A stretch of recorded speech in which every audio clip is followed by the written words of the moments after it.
Social media এবং বিভিন্ন জায়গায় অনেকভাবে কথা ছড়িয়েছে, আসলে ওই রকম কিছু না।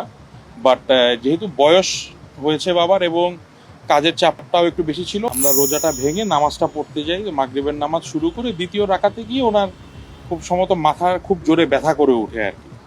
সেক্ষেত্রে তখন নামাজ ছেড়ে আমরা সবাই বাবাকে ধরার পরে আমরা ডিসিশন নিয়ে আস্তে করে আমরা হসপিটালে নিয়ে আসতে চাচ্ছিলেন না, কিন্তু খুব প্রচণ্ড মাথা ব্যথার কমপ্লেন করছিলেন আর কি।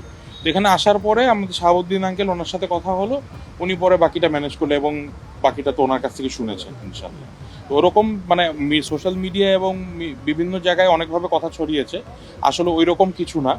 বাট যেহেতু বয়স হয়েছে বাবার এবং কাজের চাপটাও একটু বেশি ছিল, সাথে সাথে রোজা রেখে একটু স্ট্রেসের মধ্যে পড়ে গেছিল আর কি।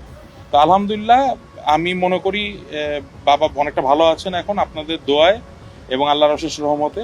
আপনি সবাই আমার বাবার জন্য দোয়া করবেন ইনশাআল্লাহ।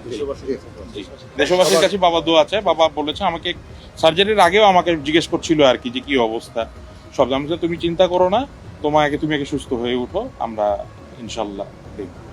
সবাই তার জন্য দোয়া করবেন। জি, থ্যাংক ইউ।